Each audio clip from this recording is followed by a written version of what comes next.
दोस्तों आप हमारे वीडियोस को बहुत प्यार दे रहे हैं, उसके लिए आपका तहे दिल से धन्यवाद है। और हमें भी थोड़ा सा अप्रिसिएशन मिलता है जब आप लाइक और कमेंट करते हैं कि हम कुछ अच्छा काम कर रहे हैं जो हमारे परिवार को, हमारे दर्शकों को, हमारे श्रोताओं को पसंद आ रहा है। तो इसी कड़ी में हम आगे पेश करते हैं आज की कहानी। ये घटना घटित हुई थी पंजाब में, पंजाब का पटियाला शहर का एक 40 वर्षीय युवक नवनिंदर प्रीतपाल सिंह। अब ये कहानी आपको मैं बताऊं तो आप जब इस कहानी को सुनेंगे ये आपको लगेगा कि ये किसी बॉलीवुड या हॉलीवुड मूवी से भी आगे बढ़कर है। और आप ये भी जानेंगे कि आज का जो युग है उसमें जैसे जिस तरह से सोशल मीडिया का प्रभाव है, जैसे हम सोशल मीडिया से हमें बहुत सारी जानकारी मिलती है, किस तरह के आजकल क्राइम होते हैं, साइबर क्राइम और बहुत सारी चीज़ें हमें पता चलती हैं। लेकिन फिर भी सोच हमारी रहती है कि ये चीज़ हमारे साथ नहीं हो सकती, क्योंकि हम ये कहानियाँ, ये किस्से ये सुनते हैं, ये टीवी पर, यूट्यूब पर बहुत सारे चैनल्स हैं, ये चीज़ें बताते हैं। लेकिन फिर भी जब हम कोई ऐसी घटना सुनते हैं, कोई ऐसी न्यूज़ हमारे पास आती है जिसमें हमें सचेत रहने के लिए, सावधान रहने के लिए कहा जाता है, हम यकीन नहीं करते हैं। हम सोचते हैं कि ये बस एक मनोरंजन तक उसे हम सीमित रखते हैं, उसे असल जिंदगी में अप्लाई नहीं करते। आज की भी कहानी से आपको कुछ ऐसा ही मिलेगा सुनने को, देखने। कहानी की शुरुआत है पटियाला से। पटियाला में एक नवनिंदर प्रीतपाल सिंह नाम का युवक रहता था जिसकी उम्र 40 साल के करीब थी और उनकी एंगेजमेंट होती है छपिंदर कौर से। छपिंदर कौर भटिंडा की रहने वाली थी, क्योंकि परिवार की सहमति से ये एंगेजमेंट हुई थी और शादी होने वाली थी। तो अब 11 अक्टूबर के दिन को एक तय किया जाता है नवनिंदर के द्वारा। वो छपिंदर को बुलाता है कि आप पटियाला आ जाइए भटिंडा से, और यहाँ पर हम शादी की कुछ शॉपिंग करेंगे, क्योंकि आमतौर पर होता है शादी की शॉपिंग से पहले वधू के लिए कपड़े लिए जाते हैं, लहंगा सेट, ये वो चीज़ें होती हैं, और उसी के लिए बुलाया जाता है ताकि उनकी पसंद का लिया जाए, कुछ ज्वेलरी वगैरह।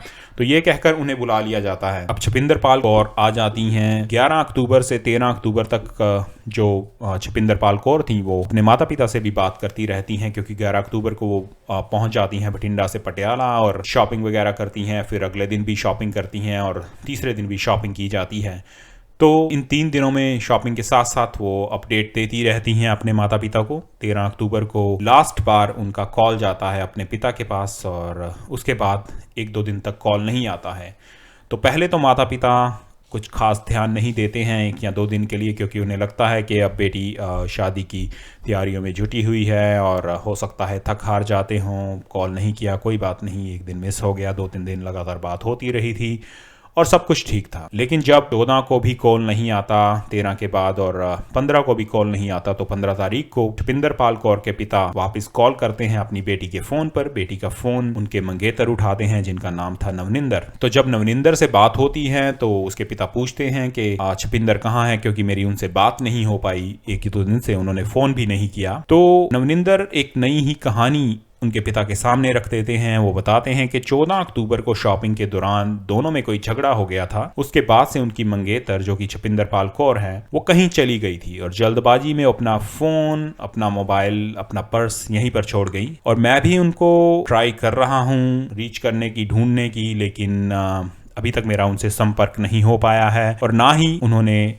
वो वापस आई हैं। अब ये बात सुनकर उनके पिता को काफ़ी हैरानी होती है, क्योंकि एक आमतौर पर अपने बच्चे का नेचर आपको पता होता है कि जिस बच्चे ने पूरी उम्र, वो 28 वर्षीय थी, वो कोई छोटी तो नहीं, उन्होंने पूरी ज़िंदगी में कभी कोई ऐसी बात नहीं की, तो ऐसा क्या झगड़ा हो गया जो उन्होंने इतना बड़ा कदम उठा लिया कि उनको अपने फ़ोन को भी छोड़कर, अपने मंगेतर को छोड़कर कहीं चली गई और अपने माता पिता को भी इन्फॉर्म नहीं किया। अब क्योंकि 2 दिन बीत चुके थे, छपिंदर पाल कौर के पिता थे वो पुलिस स्टेशन में जाते हैं और भटिंडा से पटियाला पहुंचते हैं, क्योंकि पटियाला में वो गुम हुई थी। तो पुलिस में कंप्लेंट दी जाती है। पहली पूछताछ शुरू होती है नवनिंदर से। अब जब नवनिंदर से पूछा जाता है तो नवनिंदर अपनी वही बात को दोहराते हैं। वो कहते हैं कि 14 तारीख को मेरा झगड़ा हो गया था, उसके बाद से मैं उनसे मिला नहीं, उनका फोन घर पे पड़ा है, सब कुछ घर पे पड़ा है, लेकिन मैं उससे मिला नहीं। अब उसके बाद जो बात आगे बढ़ती है तो आती है पुलिस उसके बारे में जानकारी जानी शुरू करती है। अब बातों ही बातों में पता चलता है, जब वो उसकी तहकीकात करते हैं, कि नवनिंदर अपने माता पिता के साथ रहता था और उसकी पहले भी शादी हो चुकी थी।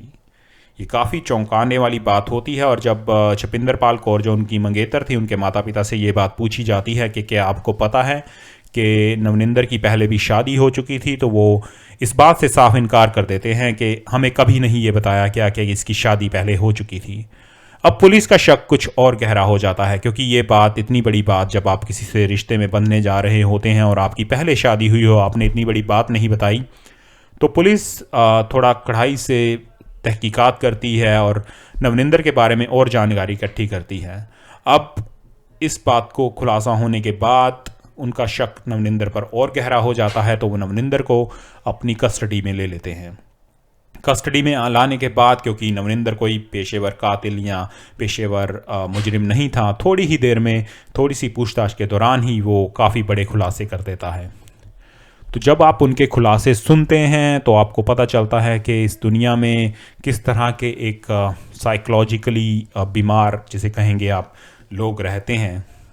वो सब परतें परत दर परत जो चीज़ें वो खोलते हैं वो काफ़ी हैरान करने वाली थी।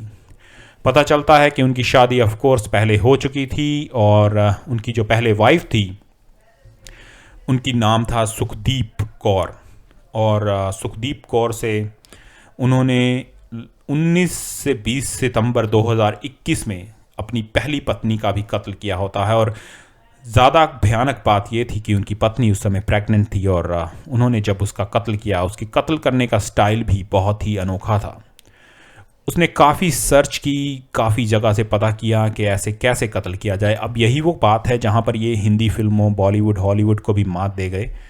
वो एक नाइट्रोजन का सिलेंडर लेकर आते हैं और अपनी पत्नी को बोलते हैं कि क्योंकि आप प्रेग्नेंट हैं और आपको ये सिलेंडर ऑक्सीजन का सिलेंडर है, आपको इसकी ज़रूरत पड़ेगी। और वो अपनी पत्नी को नाइट्रोजन का सिलेंडर लगा देते हैं उनके फेस पर मास्क के साथ। अब जैसे ही नाइट्रोजन जाने लगती हैं, कुछ ही देर में उनकी पत्नी दम तोड़ देती हैं। जैसे ही वो दम तोड़ देती हैं, जो नवनिंदर थे वो शोर मचाते हैं कि मेरी पत्नी का देहांत हो गया, उनकी मौत हो गई है, उन्हें दिल का दौरा पड़ा था, उन्हें दिल की बीमारी हो गई थी। तो आनन फानन में ही उनका संस्कार कर दिया जाता है। उसके परिवार वाले आते हैं, कोई भी किसी तरह का संदेह नहीं करता क्योंकि बॉडी पर किसी तरह का कोई निशान, कोई मारपीट, कोई ज़बरदस्ती का निशान नहीं मिलता। तो जल्दी से जल्दी उनकी मतलब दाह संस्कार कर दिया जाता है और सब लोग भूल जाते हैं। अब उसके बाद धीरे धीरे समय बीतता जाता है। अब जो थी शिपिंदर पाल कौर, ये उनकी दूसरी शादी थी। शिपिंदर पाल कौर की पहली शादी थी, नवनिंदर की दूसरी शादी थी जो होने वाली थी। कहा तो ये भी क्या कि उन्होंने 2 शादियां ऑलरेडी कर रखी थी, ये तीसरी शादी होने वाली थी।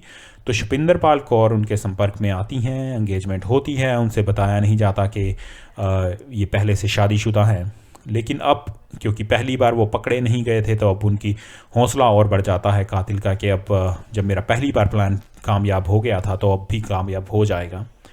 तो वो फिर से उस लड़की को बुलाते हैं और वही 11 अक्टूबर जैसे उन्होंने बुलाया कि शादी की शॉपिंग करनी है। अब की बार वो ये ट्रिक देते हैं कि फिर से वही नाइट्रोजन का सिलेंडर, और उस लड़की को बोलते हैं कि शादी से पहले अपने चेहरे पर चमक लाने के लिए हमें ऑक्सीजन ज़्यादा लेनी पड़ेगी और इसके लिए मैं ये सिलेंडर लेके आया हूँ, तो रात को सोते समय हम ये ऑक्सीजन लिया करेंगे। अब जब ऑक्सीजन दी जाती है वही फिर से होता है, थोड़ी ही देर में वो दम तोड़ देती हैं और अब अपने बेड को हटाकर उसके बेड के नीचे 4 फुट गड्ढा खोदा जाता है और नवनिंदर उसकी लाश को वहीं दबा देते हैं। दोबारा से ऊपर प्लास्टर चढ़ा दिया जाता है और बेड रख दिया जाता है। अब शांति के साथ फिर से वही चीज़ दोहराई जाती है कि परिवार वालों को बताया जाता है कि आपकी लड़की गायब हो गई है, लेकिन अब की बार वो इतना खुशकिस्मत नहीं रहता और पकड़ा जाता है। तो अगले दिन सुबह 7 बजे पुलिस नवनिंदर के घर गई और उनका दरवाज़ा खुलवा कर उनके बेडरूम से वो लाश बरामद की जाती है। अब हैरानी की बात यह है कि इस दौरान क्योंकि उसके माता पिता भी वहीं रहते थे, लेकिन ये इतना शातिर था कि अपने माता पिता को इसने कहीं भेज दिया था और अगले दिन जब ये सब होता है तो उसके माता पिता भी हैरान रह जाते हैं। अपने इकबालिया बयान में उसने ये भी बताया कि जब वो ये सब कर रहा था, जब उसने वो मार के उसको गड्ढा खोद के दबाया तो मोहल्ले वालों को शक ना हो इसके लिए उसने काफ़ी ऊंची आवाज़ में टीवी चला दिया था। तो दोस्तों, इस तरह से आप देखिए किस तरह से इंसान की क्या सोच होती है और किस तरह से एक सोशल मीडिया के ज़माने में भी, अब जैसे ये लड़की थी जिनकी उनकी मंगेतर थी कि किसी ने बोला आप ऑक्सीजन का जो आपको 4 दिन पहले एक पर्सन मिला, चाहे वो आपका मंगेतर है, चाहे वो आपका जीवन साथी होने वाला है, लेकिन फिर भी इतनी जल्दी किसी पर ट्रस्ट करना सही है या नहीं आप भी हमें कमेंट में बताइए। लेकिन आप सोचिए, अगर इस तरह की बात की कि मैं आपके लिए सिलेंडर लेकर आया हूँ ऑक्सीजन का, आपको चेहरे पे चमक आ जाएगी, और बिना देखे बिना पढ़े उसने वो मुंह पर लगा भी लिया और हादसे का शिकार हो गई। ऐसे ही पहली पत्नी, आपके बच्चे पढ़े लिखे लोग हैं, आपका कोई जीवन साथी या कोई भी नॉन दोस्त आपको कुछ इस तरह की बात बोलता है, हमेशा चेक कीजिए आप क्या मेडिसिन खा रहे हैं, क्या सिलेंडर, क्या चीज़ें आपको बोली जा रही हैं, क्या दी जा रही हैं मुंह पर लगाने के लिए, खाने के लिए। हमेशा ध्यान रहिए, चौकस रहिए। तो दोस्तों, ये थी आज की कहानी, जिसमें एक युवती के गायब होने से जो शुरुआत हुई और बाद में पता चला कि किस तरह से 2 कत्ल भी हुए हैं। तो इस तरह की और कहानियाँ लेकर हम आते रहेंगे। चैनल को लाइक और सब्सक्राइब कीजिएगा, प्यार देते रहिएगा। धन्यवाद।